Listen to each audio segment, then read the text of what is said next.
morning. You are with Toma Nation, the Temple of Mercy Association, led by Minister Rahim Kased Aton. I am Isaiah Adverb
Excuse me. It looks like I'll have the pleasure of bringing our speaker before us today. So thank you all again for joining us. Again, my name is Isaiah. I am Adverb James.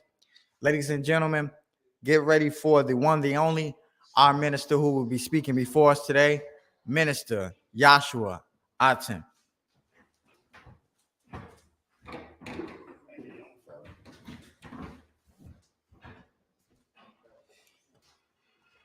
Greetings, Facebook family.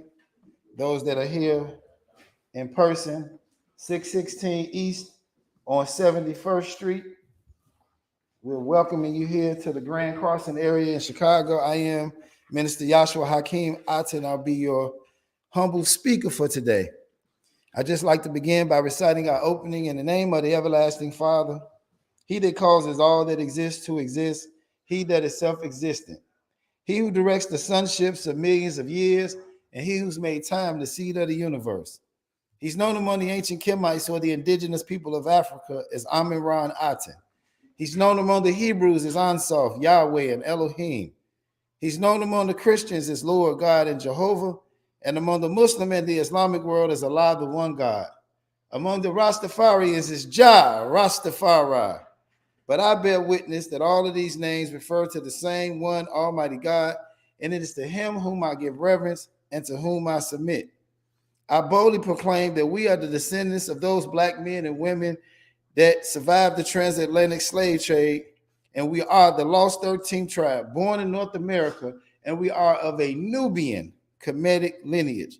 The blood of all the nations flow through our earth. I greet you in the ancient but yet holy words of peace, which are Hotep, Shalom, Assalamu alaikum, Barghani, Alafia, and Ashe.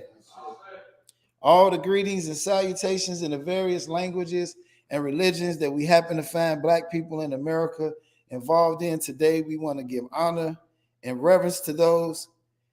The Temple of Mercy Association is an all-inclusive, black conscious, righteous movement dedicated to the social, economic, and spiritual upliftment of black people born here in North America. Our founder is Brother Minister Rahim Kasser Aton, First Lady Sister Makita Aisha Aton, and our co-founder, Brother Minister Omari Jahi Aton. We're located here in the city of Chicago on the south side at 616 East on 71st Street. We hold classes every Sunday from 12 noon to 2 p.m. And also we have study classes on Wednesdays from 7 to 9 p.m. Please come and be fed by God's anointed shepherds. Today, we're going to talk a little bit about the black woman being the mother of civilization. Mother. On this day that the world celebrates Mother's Day, we observe it in the sense of we understand and we respect and know that nothing out of creation can come unless there's mother. And there's many things that we come through that is represented by mother. Mother is given, that title is given to the earth we live on. We call her Mother Earth. We call her weather Mother's nature. Everything comes from mother. And so I'm going to talk a little bit about the attributes of mother, the definitions of mother, and how we need to mother our community.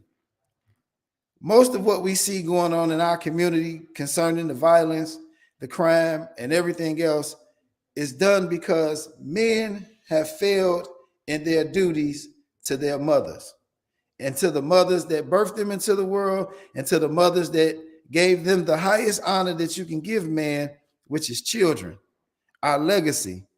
And so I asked this question, and I want you to think about this as I begin to talk about this lecture today. Oh Lord, my God, is there any help for the widow's son? Oh Lord, my God, is there any help for the widow's son? And I asked that question because if you are like me and you're a parent and you have children and you see all the things that are being pushed on our children today, all of the over-sexualization based on someone's gender, sex, and identity, all of the crime that's being promoted through almost everything on TV is promoting some criminal activity of youth. Almost everything on TV is promoting a toxic and negative family environment.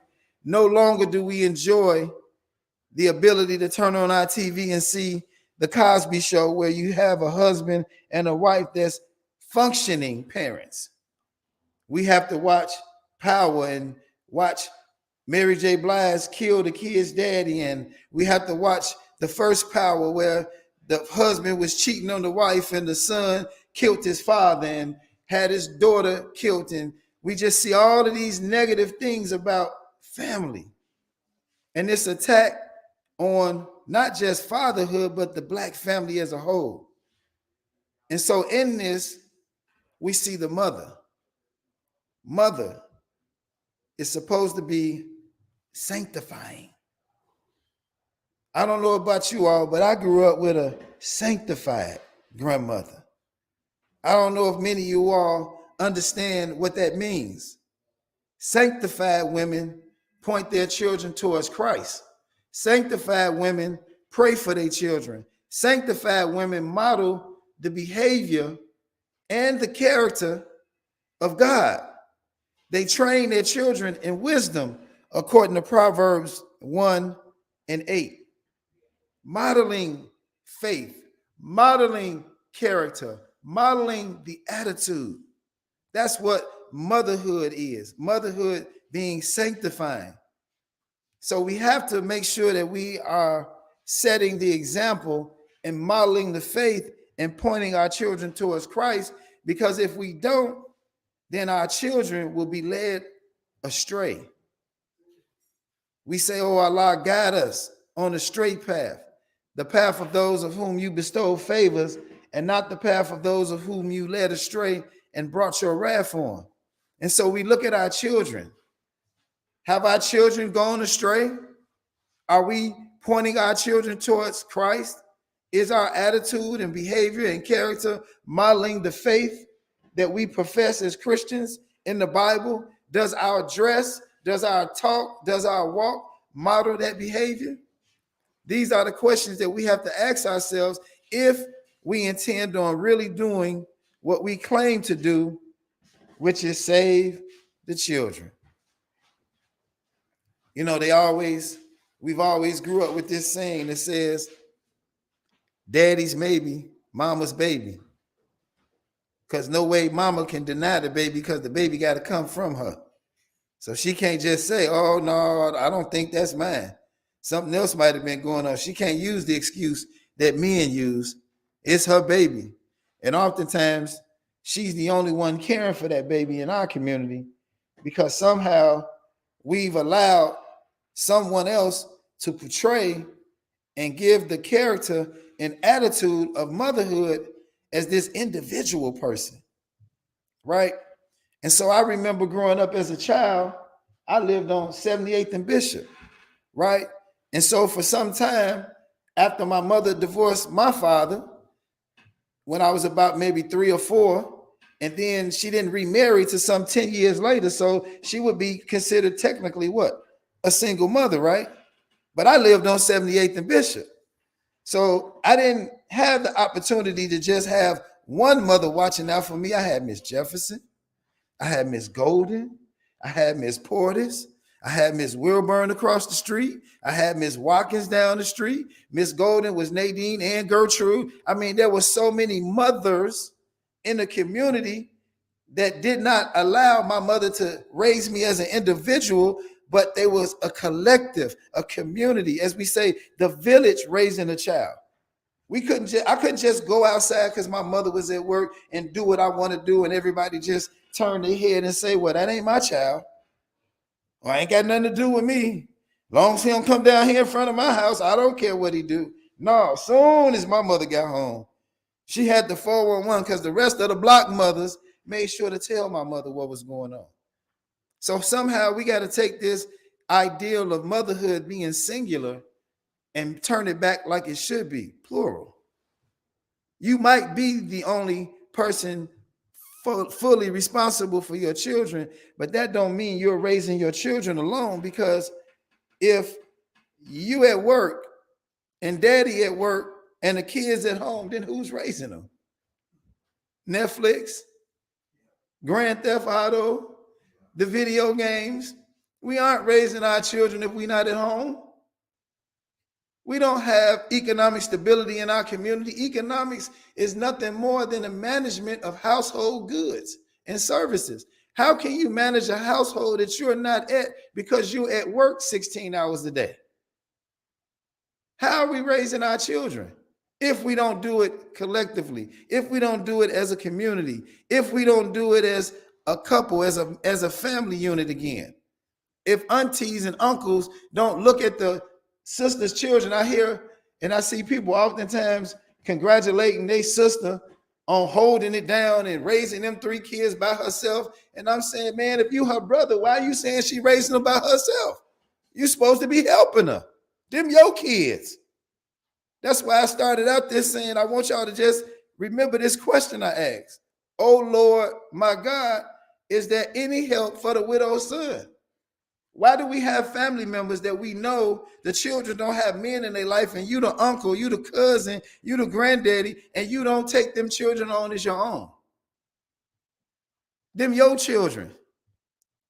We have to start looking at this thing correctly. We got to start giving mother her flowers while she's here. She should not be bearing the burden of work, children, everything that's going on in the community, trying to provide, trying to protect, and her nurturing side just being totally dwindled down, because to be in this world, you can't be a nurturing, smiling, kind, sweethearted person, because you got to try to survive. So we want our women to be nurturing, but we got to provide for them so that they can be nurturing.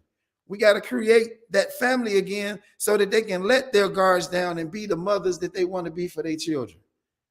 Not these stone-faced, cold-hearted women out here trying to survive to raise their children because we didn't want to take care of our responsibilities. But mother, everything comes from mother. Did you all know that it takes 8 minutes and 32 seconds for the sun to go around all 9 planets in the solar system? Did you know it takes the same 8 minutes and 32 seconds for the blood to leave the heart in your body and travel through the other 9 systems of the body? Do y'all understand when God created us, he created something masterful? And that when he created us, everything else he created in our image and our likeness, and everything else was a copy of us. And in the God family, woman is the second order of God.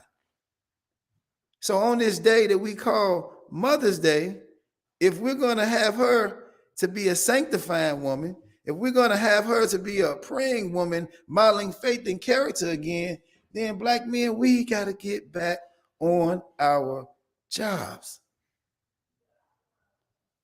We say we love our mother.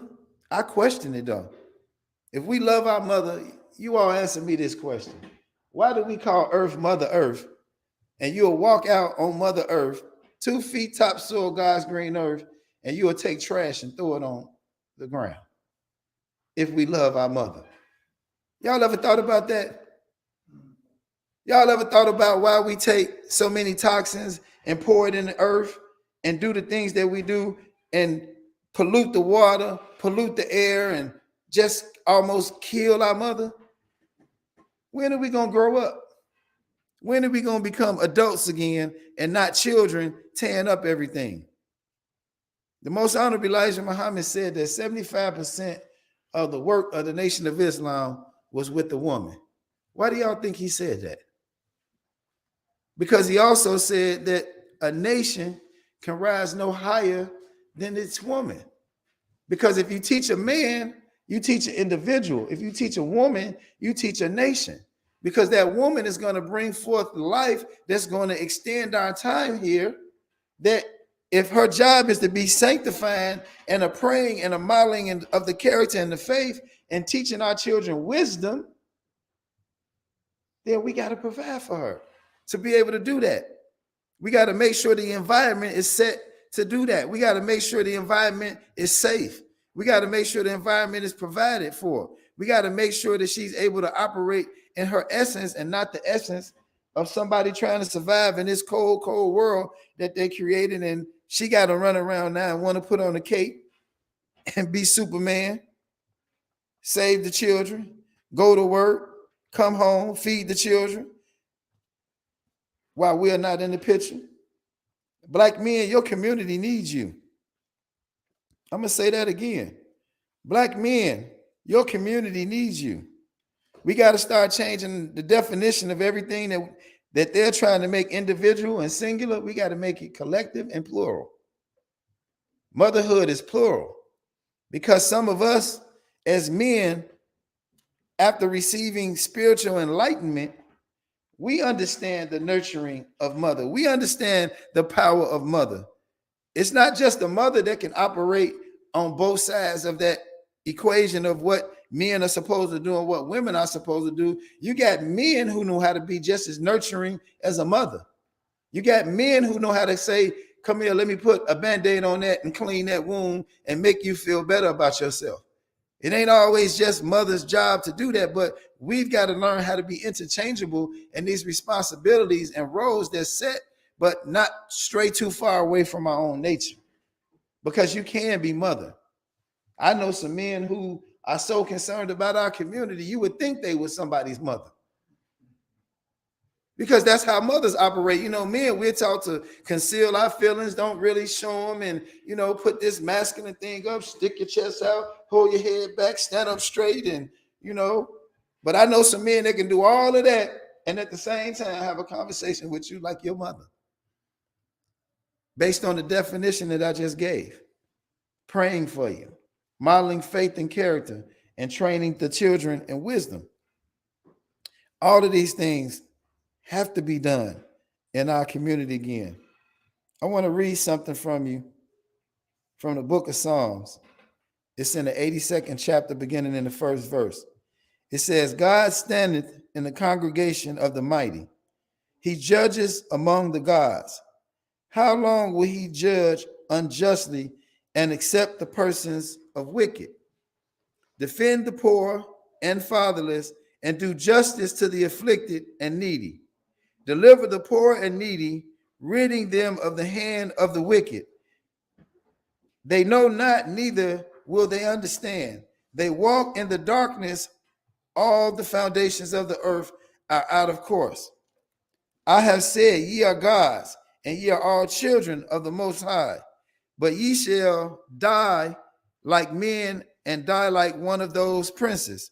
Arise, O God, judge the earth, for thou shalt inherit all nations. That's a song that talks about one of the relics or the edicts of Kemet. I can't remember the exact name. I think her name was Asetz. But Asetz was represented by this particular crown that she wore on her head that represented motherhood and it represented nationhood. And so as a people, if we don't start using the right terminology when we're talking about ourselves and we're talking about our families and our communities, we are a nation of God. We are a collective. When the Most Honorable Elijah Muhammad taught do for self, it was not singular, it was plural.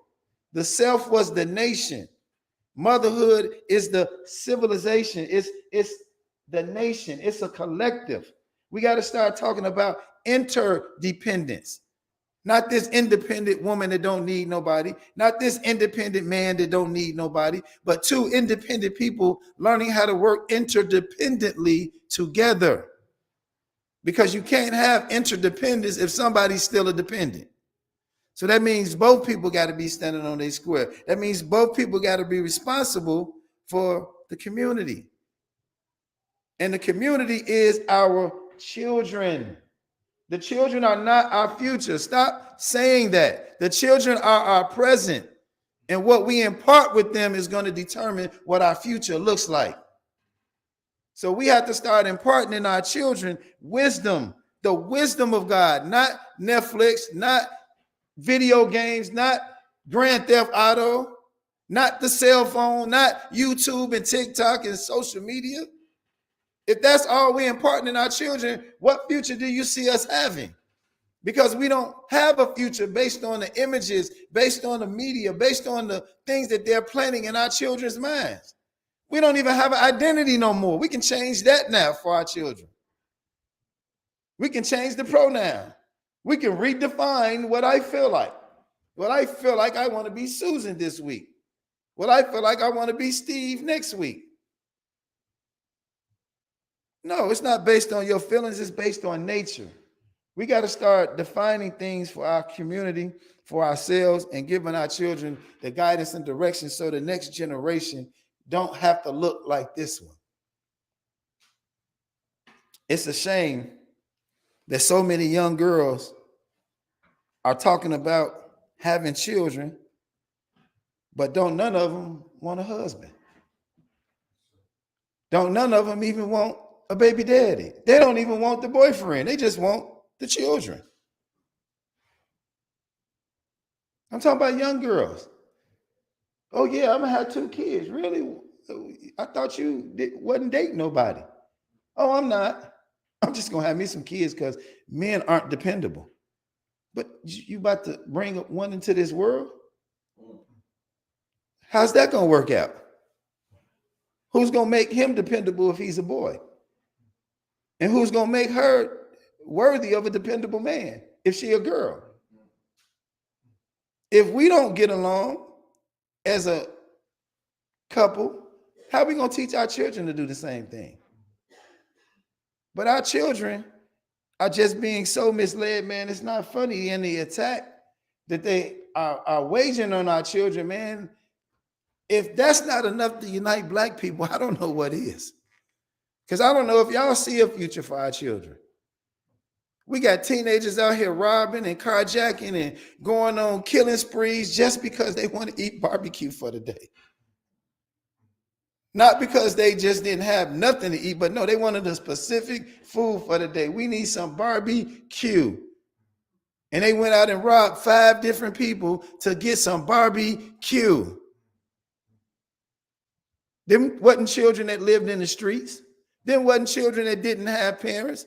Them were just children who felt entitled to what their stomach said they wanted for the day. So they went out, and anybody that looked like they had something that they can steal and turn into money, they were going to get their barbecue that day. Who did they learn that from? When did they see that? How did that happen? It's crazy. And you know, it's sad because if you really get to the bottom of it, half of the children that we're talking about didn't see it at home. They saw it on TV. That little boy that robbed the old man at Hyde Park and God forbid shot the old man and he passed, that little boy didn't come from no bad home. His mama was an EMT. His father was a firefighter. He went to a good school. He just was hanging out and decided, hey, let's jump in dude's car and take it for a joyride. So he didn't have the disadvantages of most of these children, but something was planted in his mind while his mama was working 16 hours a day and so was his daddy. So we got to go back to talking about the economy of our community, and that economy has to start and end with a family business. Because that's the only way you're going to be able to ensure what your children are being influenced by, who they're being around. It's got to be you. You have to create a family business. Don't y'all see the Hispanics in our community? The men get together, they go out, they do whatever they do, construction, whatever it is, this, that, and other. And then all the women and kids come together, right? You know, the kids ain't at home. They right there with them. Just drive through the community right now. They got flowers out. They got teddy bears out. They got candy out. You see the mama and the children together. The children ain't at home. So those children are being cared for. They're being watched after. They're not at home on social media. They with mama learning a very valuable skill. How to sell to Black people. Because you can get rich. Just look. In the essence of the eternal divine spirit, the one that causes all that exists to exist, the one that is self-existent. How many men have children and the children never meet their father? See, you created a void in that child because you are a part of that child. Black power. Black power. Black power! Black power. Black power!